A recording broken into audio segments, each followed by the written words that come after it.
Typically, if someone were to find a paper wasp drinking from their hummingbird feeder, their first instinct would be to go run and grab a can of wasp and hornet killer. But of course, you all are probably aware that I'm not your normal person.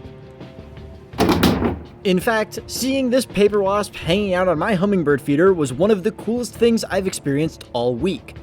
And that's because this isn't just any old paper wasp. This is my paper wasp. From my paper wasp colony that I released outside in my backyard on purpose. Now that sounds a lot easier than it actually is. You see, paper wasps need a few things to survive. They need water, sugar, and bugs to eat, as well as some wood to build their nest with. Given that I live in the middle of the desert, these things are often hot commodities that aren't particularly easy to come by. So, I'm gonna have to put in a little bit of work to provide all of these resources for my wasps. Let's go ahead and start with getting our wasps some water to drink. If I were lucky enough to have a swimming pool, the wasps could just drink from that. But I'm not that lucky, so instead, here's a big metal trash can. Now, I didn't do very much filming when I put this together, because I honestly wasn't sure if it would work at all. But this old trash can has turned into a phenomenal backyard bucket pond. That's right, I turned an old trash can into a fully functioning pond. And it's awesome. I decorated this bucket pond with some plants that were found in the river that these wasps live by in the wild. This is mostly just to make sure that the wasps can find and identify the water. But also, they look pretty good. The most notable plant is the floating primrose willow, Ludwigia pepiloides. It's also accompanied by some very attractive mosquito ferns, a duckweed-like fern in the genus Azolla. These two aren't the only plants by any means, but they are my favorites, and by far the most dominant in the pond. Now, while I built this pond for my wasps, they aren't the only ones that use it. In fact, this pond does have a few permanent residents, my favorite of which are these ripple bugs in the genus Ragovelia. I've always had some interest in aquatic insects, but these have often been overlooked by me. But seeing them as residents of my pond has totally changed my opinion. These guys are really cool. They're a ton of fun to watch just skitter around on the surface of the water.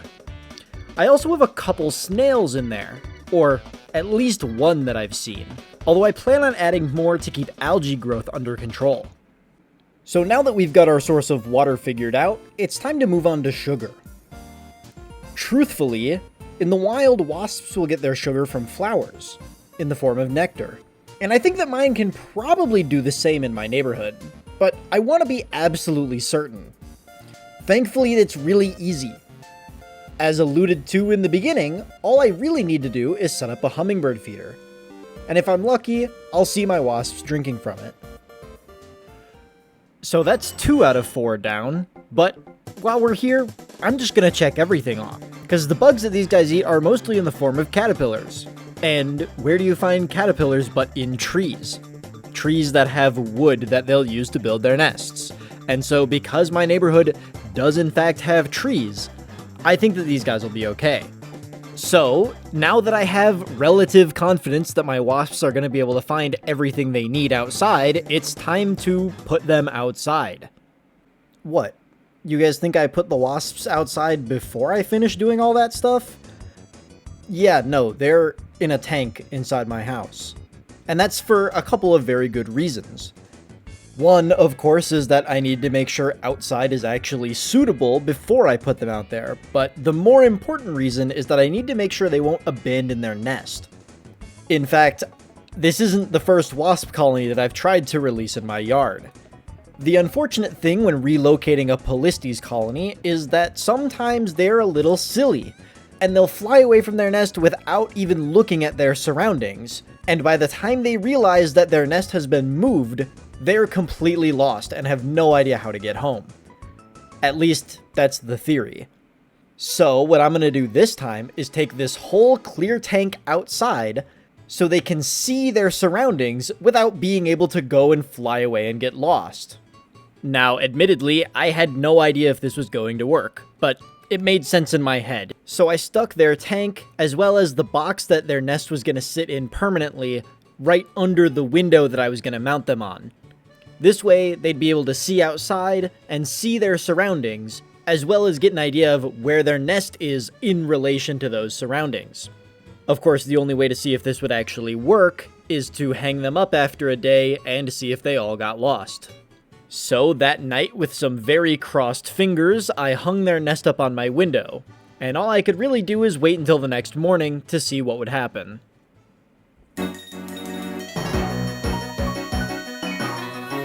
Not only did I immediately catch a wasp returning to the nest, but she's got a bit of caterpillar in her mouth. She managed to find some very lime green caterpillar to feed her hungry larvae with.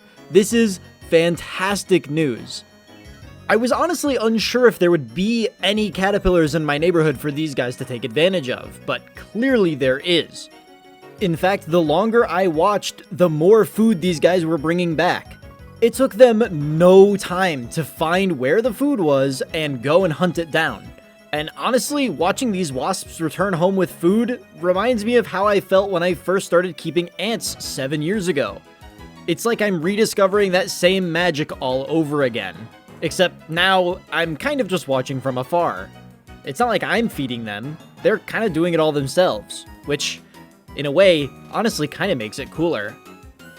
I honestly could have sat there for hours watching these wasps return home with surprising amounts of these perfect little balls of caterpillar meat, watching them roll them up, distribute them to their colony members, and feed them to their larvae. But I had to go outside and see how they were interacting with my beautiful bucket pond, which, needless to say, did not disappoint. I sat there watching as over and over again a wasp would fly away from their nest, straight to the pond where they'd land on a leaf, get a nice long drink of water, and then fly straight back to the nest. They were so efficient, they knew exactly where the water was and exactly how to get back to their nest.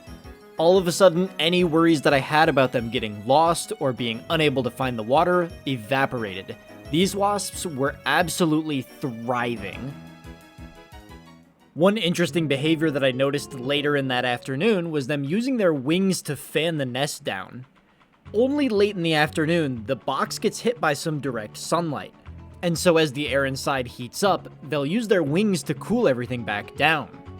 Now, despite living in one of the hottest cities in the world, I'm not at all worried about these guys overheating. Polistes arizonensis are designed to live in the hot desert, as long as they have water nearby. In the wild, these only live near rivers or other permanent water sources. Hence the bucket pond. The main reason why I can't keep these inside in a tank permanently is because for whatever reason, no matter what I give them, they won't build their nest. Trust me, I've tried in the past. So, I'm hoping that by letting them outside, they'll find something that they want to make their paper nest out of. And what do you know, the very next morning, when I went to go and enjoy a bowl of cereal out by my pond, what did I see? Here's a wasp scraping away at some of the wood that I used just to decorate the outside of the pond. What a pleasant surprise. I immediately rushed inside to see the wasps diligently expanding their nest, building up new rings of paper around the existing cells. Needless to say, this was very exciting. And now, everything is going great. I just sit outside and watch my wasps use the pond and... Wait, that's not one of my wasps. I guess by turning my yard into a Polistes arizonensis oasis, it's also become an oasis for other wasps. This is a local mud dauber wasp. I don't know where she comes from. I haven't found her mud nest. But she's welcome to drink from the pond. I don't mind, and my wasps don't seem to mind either. It's really cool, actually, seeing this oasis in the middle of the desert being a hotspot for native biodiversity. Although, speaking of which, there's been some less desirable native biodiversity as well, in the form of mosquitoes breeding like crazy in the water. I probably should have expected this, but thankfully there is a pretty easy solution. Meet mosquito fish. They're little fish that eat mosquito larvae. And since I added about 25 of them, I haven't seen any mosquito larvae. They seem to be doing a pretty diligent job. I also just want to quickly mention that I've been really enjoying making these more well-edited videos as of late, and if you guys are enjoying seeing them, subscribing is the best way to tell me and the YouTube algorithm that you want to see more of this type of content. So, if you're enjoying what you see and want to see more, I'd really appreciate it. Anyhow, all in all, I think it's pretty safe to say that this project has been a resounding success. And for those of you wondering, no, I haven't been stung. In fact, the wasps seem to maintain about a 3-foot barrier from me. When I'm sitting down at the pond, they only fly to the opposite edge of the pond to maintain that safe distance. So now I just get to reap the rewards. When I'm inside, I can watch my wasps do their thing inside the nest, and if I want to sit outside, I've got this beautiful pond with plants that are starting to get a little bit out of control. The good news there is that my pet leaf-cutting ants absolutely love the Ludwigia leaves, so I can never have too many of them. Although, even if that weren't the case, I think that this project has still been worth every ounce of effort. Now, am I saying that everybody should go and turn their backyard into an oasis for stinging paper wasps? It'd be a hard point to sell. Although, there is something to be said for creating a resource for native wildlife to take advantage of. Even planting one native plant in your yard can have an adverse effect on the native wildlife in your area. I did it, and I thought it turned out pretty cool. And hey, maybe if you've got a paper wasp colony building their nest on your porch, think twice before you go grab the can of Raid. Either way, that's all from me. Thank you very much for watching, and have a good one.